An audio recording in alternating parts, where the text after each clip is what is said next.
All right, gonna work on the little brown wall again today. Gonna leave it down there for now because we got the guys with us here. Hey, Tubes. Mike and How you doing? little dirt bike. The three amigos back in action. That's it. So I think where we left them, Mike, was we were stopped because we had this and this was wore out, and you didn't want to put that in there. Right. And rightfully so. And I said I'd get you a good one here, so now we got to cut that and fit it and explain what we got to do now. Well, you're right. After we cut this down to approximately that length, we have to put a slit in it because when the bushing slips in the connecting rod here, it's actually it's a pinch bolt really.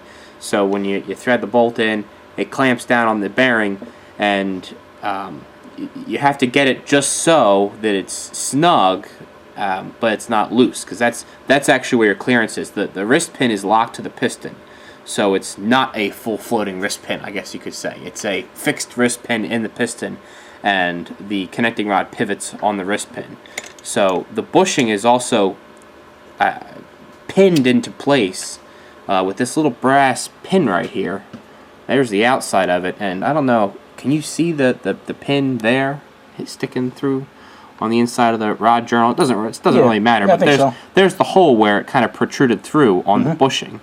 So right now I'm just going to kind of, it looks like it was peened over, so I'll grind that down, I'll push that pin through, and then we'll work on getting this sized, and then we'll decide what we're going to do with that pin, if we're going to use another piece of brass or a piece of steel. I don't really think it matters. How I think that's affixed in there is that pin is oversized, and they just essentially drive it through the rod into the brass bushing, and then they drive it in just far enough that it doesn't protrude through here, or they let it protrude, and then they push the wrist pin in, and they just give it a good whack and shear the pin off within there, and then just peen around the outside, kind of set it in place. So yeah, back then they wouldn't even try and grind it out. They would, like you say, just absolutely shove it through and shear it. They probably would have had a tool with a concave shape on it, maybe a little sharp edge, shove it in there and give it a good whack, and it would slice it right off. It would shear it right off, and smooth enough. So you know. Well, I got a long enough piece here, so if by some small chance something happens, we have another chance. I think we'll be all right. There we go. I think we'll be all right. We'll wind up with a spare. That's it. All right. All right, let's do something. All right. All right. Mike ground the end off of that. Let me see, Mike. Yeah. See it? He ground that off. Now he's just like sending it through. Inch, yeah. It looked bigger than it was, but like Mike said, it's only 1/8 of an inch. I think you got it. Look at that. Look at that. I lost it, Mike. It's longer than I thought it was, too. There it is. Huh. Interesting. It's a little peg. All right. I don't know if I have any of that. 1/8 inch? Looks like about 1/8. Yeah, at least. Yeah. We'll find something. That's it. Mike wants to try my cutoff tool over here. Yeah. I picked it up and you on these smaller lathes you really can't use a cutoff tool because they don't have the, what would you say, Mike? The rigidity. The rigidity, right? Yeah, they just don't have it. Yeah. I mean, there's ways that guys have come up with ways of doing it, but you know. So I got that head on there. I should make it a little more rigid. Yeah. And he's only cutting brass, so yeah, hopefully it works, Mike. Like I said, I tried it. You know what works good on? It works on a Delrin good. The Delrin plastic. Yeah. Oh, yeah. Yeah. This should be nice and easy, actually. That's all torqued down. That's Chuck's tightened. Okay, contact.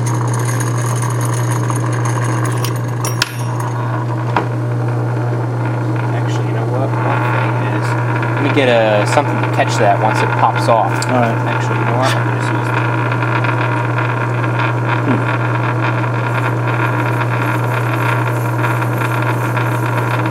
Yeah, that works pretty good. Yeah, it might still squeal a little bit. You might have to touch the tool real quick. Oh, see that? That's exactly what it does. Yep. Yeah. Yeah, darn it. I would cut this if I were you. No? No? I'll just see what happens. Ease up on it.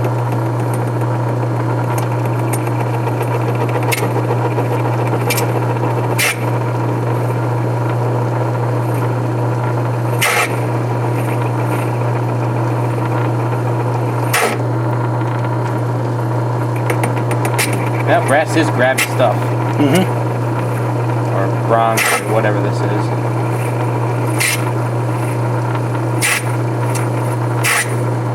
Yeah. It's just one of them things you know what this mill is capable of, or this lathe's capable of, and you just have to take your time, you see?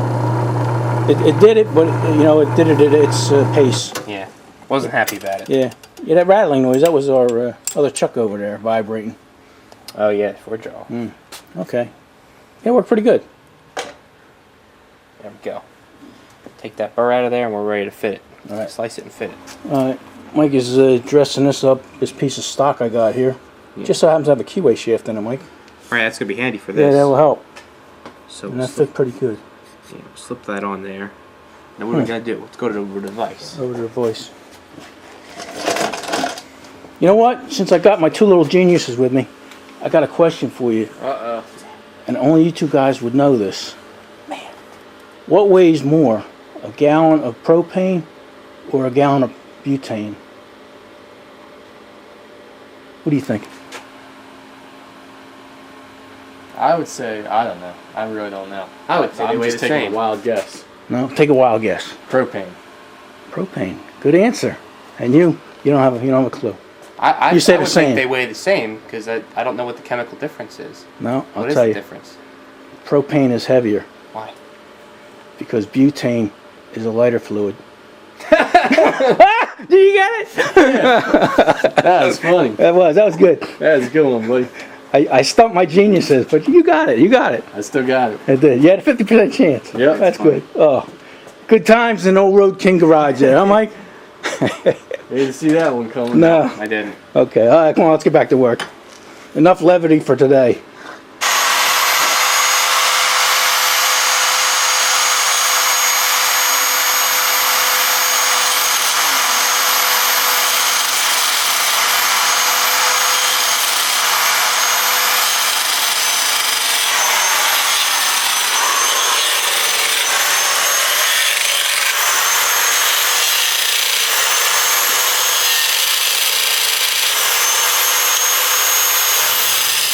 Mike just got done reaming it.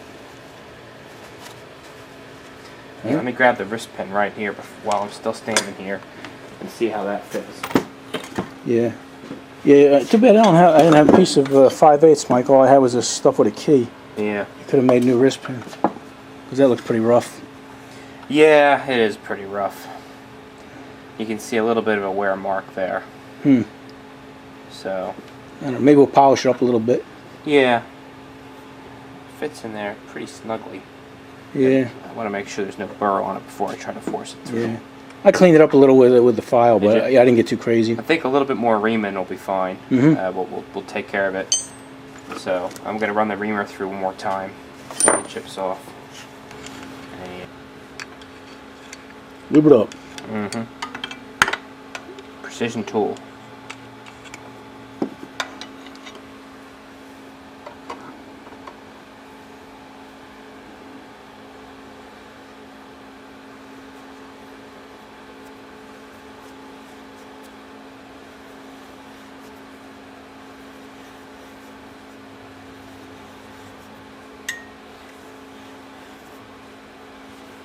Getting a few more chips out of it.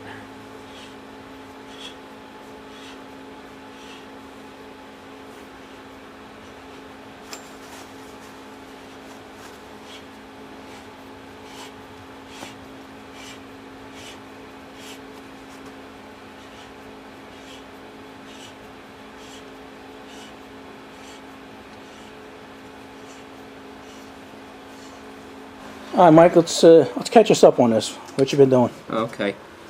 So the bushing's in. It's been reamed. I think you saw that. And I've also drilled the locating pin out. It was originally an 1/8. Right. This is the little stub that stub we was pushed left. out. We didn't really have anything the correct size. Can you silence that, please? But we had these rivets handy from the fan. Right. So, and the rivets they're an odd size. It's a bit under 3/16, I guess the shank of the rivet. So we measured them, and then we found a number drill that was 3/1000 under the diameter. So we drilled it to that size, and we cut the rivet shank to length. So it's a good fit. It actually sits right in there if I press on it. And then we're going to take a hammer and just tap it. Tap it in. Tap Magic home. hammer. Magic hammer. Magic hammer. That's it. So let's set it over in the vise there, since we have the soft Okay. jaws. All right. Which vise? I got 2 vice. Pull the little vise out, and we'll put the bushing in the soft jaws. That's right. That's good advice. Yes, it is. Am I in your way? No. So we'll just set it in like that, and I should be able to just tap it right in. In theory.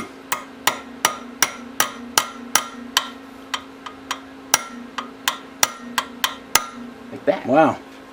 How's it look on the inside? Well, hopefully it's not poking through. I guess you can't see. Well, you can. Can you see you that? can, yeah. Oh, There's it's located it, right. but it's not protruding into the Right. bearing area. So That's good. yeah, I'm happy. Oh man, That's crazy. perfect. It even looks good. It does. Doesn't look like you're going to see it. I know. You're not going Right. to see that. Somebody will see it. Yeah, someday somebody will see it. Yeah. Hopefully it's not us. Right. Okay. All right. Well, you know what? Let's stick the piston on here, and we'll get Right. it adjusted. And stick it in the machine. That's right. We got to mount the cylinder on the engine. Right. Okay. All right. Let's see how my head mechanic's doing here. Where we at, buddy? Well, we're ready to. We're gonna assemble the connecting rod to the piston here. Okay. That's what we're gonna do. So, in order to do that, now this piston, I think I mentioned this earlier, has these 2 set screws right here in the wrist pin bore, the wrist pin boss. And the wrist pin has 1 hole drilled in it to help locate it, the 1 set screw. It doesn't have anything on this side, which is odd, but this, yeah, we're gonna reuse it. There's no reason to replace this at the time. So it should be pretty straightforward. Just slip this right in there. Well, I've seen pistons that only have 1 screw anyway holding them in. Yeah. It's interesting that there's 2 threaded holes, but only 1 like locator. So where is that? No, that's a difficult thing to find now. Actually, where's this one? Oh, there it is. Okay, let me put 1. These are just 5/16 horse thread bolt. And the other. The part on the shaft that's a little bit buggered up from the old set screw is visible, so we're pretty much getting it set right back where it was.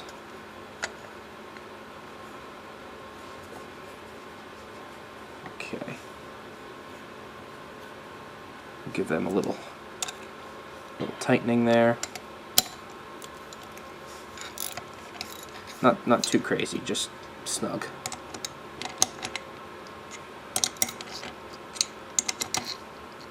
Okay. Now the pinch bolt for the bearing there. I'm going to put a little bit of Loctite on the bolt. We were brainstorming about this a little earlier. The original bolt, which I don't think we have. You know, the bolt that came out of here, Mike, was bent, but it didn't look original. No. So I couldn't tell by anything by that. Right. So we're trying to figure out how they would have locked this bolt in place originally, because you can't crank the bolt down too tight, or else you're going to pinch the bearing too tight. So I think what they may have used, you know how on the Briggs engines, the connecting rod end caps have those little metal tabs that you bend over. I can picture something like that being used. Something that would kind of wrap around the rod with a tab. You would run the bolt down to a certain tightness to set the clearance for the bearing, and then kind of bend the tab over the bolt. We're not going to go through that trouble of making that tab right now. Maybe someday we can, but I think for right now we're going to put a little dab of blue Loctite down the threads that on the bolt, and secure. Get the bolt secured to where we have the right amount of clearance, the right amount of tension in the rod, the bearing there, and then call it good. Exactly. I think so. So this isn't rocket science here. Not terribly, terribly important at this point. I don't think we even really need the Loctite. It just kind of makes you feel good on the inside, right. you know, because the bolt is going to have some tension on it. We'll be fine. At 200 RPM, you don't have to worry about a whole lot of. Yeah, I agree. The forces are not that incredible. I should say that there is a top and a bottom to this piston, by the way. I was going to mention that, Mike. Let them guys know how the wrist pin gets oiled. Right, so the piston is going to sit in the machine like this, and of course we have a drip boiler in the cylinder to lubricate the cylinder, but we also have this hole in the top of the piston, which is conveniently located right above the wrist pin. So it's going to the oil from the oiler makes its way down there and onto that bronze bearing. Right. So everything's cool. Yeah, it'll get lubrication. You know, it's primitive lubrication, but it's all it needs. It's all it needs. So pretty much, I'm just going until I feel a little bit of drag. Not quite yet. Just going a slight bit of tension. I feel a little bit of drag now. And that's it. That's done. So a little bit of drag, but still free. No, we still have the ability to move left and right, and then just a little drag. No slop though, in the least. It's so much better than it was. It is, yeah. Little things like that. Right, it makes a difference. When you don't hear that clunk, that knock. Yeah, nothing worse than hearing a rod knock or a wrist pin knock. Right. So. Okay. Very good. And look at that. We didn't even scratch the top. Scratch the bottom up a little bit. I think I did that. Didn't even scratch the top. So. I did that when I was messing with it. Let's get the engine up on the bench. We're gonna bolt the cylinder on, or are we? Yeah. Let's. Might bolt as well. The cylinder on. Yeah. Okay.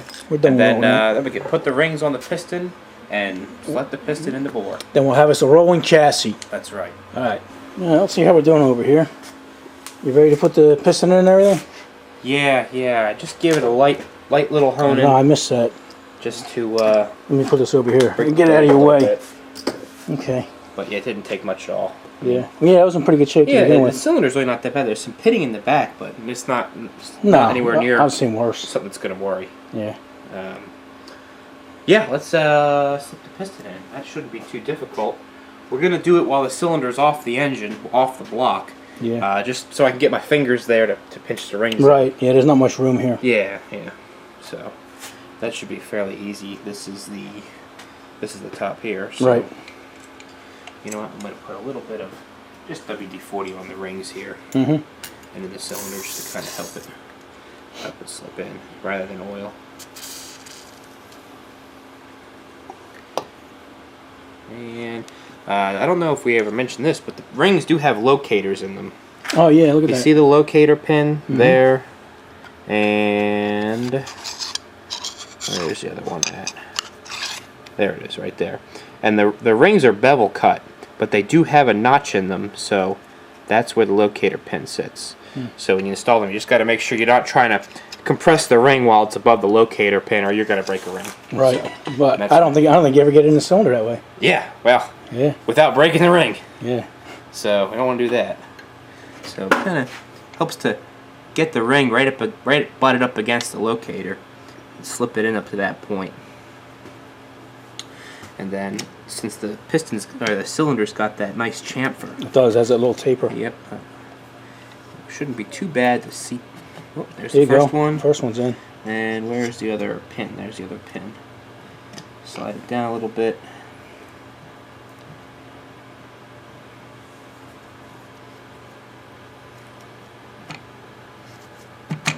There you go. And then once it's in, you can spin that just about anywhere you want.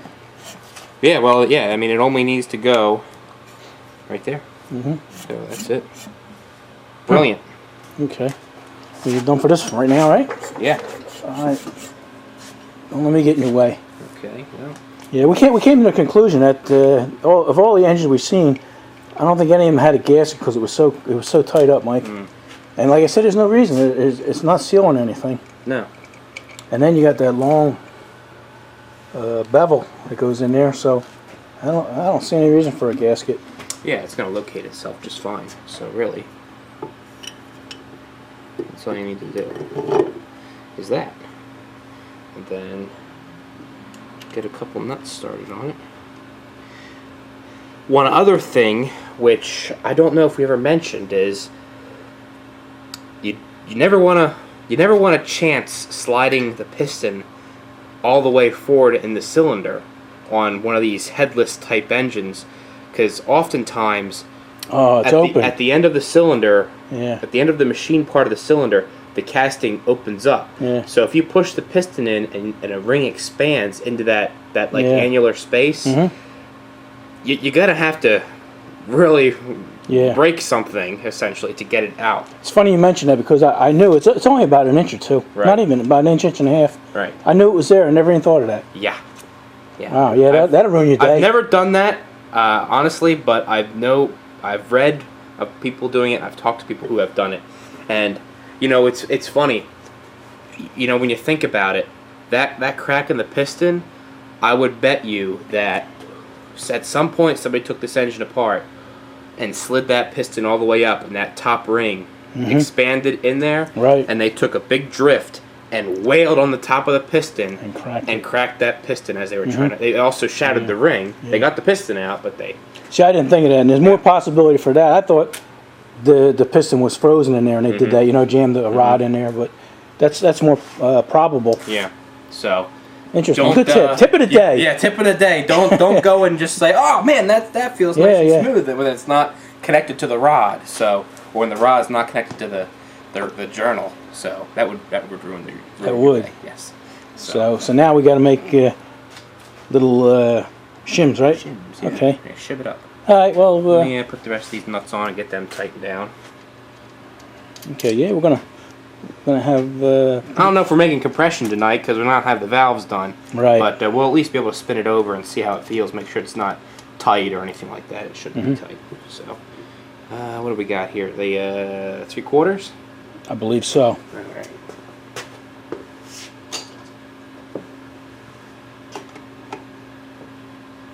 Close enough. No? Nah. 11/16? Yeah, let's see. Let me grab an 11/16. Size. They must be well, they're probably a heavy size nut, like a heavy hex nut. Oh well. All right, we'll turn these back on after we make our gaskets. All right, Mike's got it all shimmed up here, and you got it spinning, buddy? Oh yeah, you got your jam nuts on and everything. Yeah, I got the jam nuts exactly. A little shot of oil in there. Yeah, she spins over nice. Pretty quiet.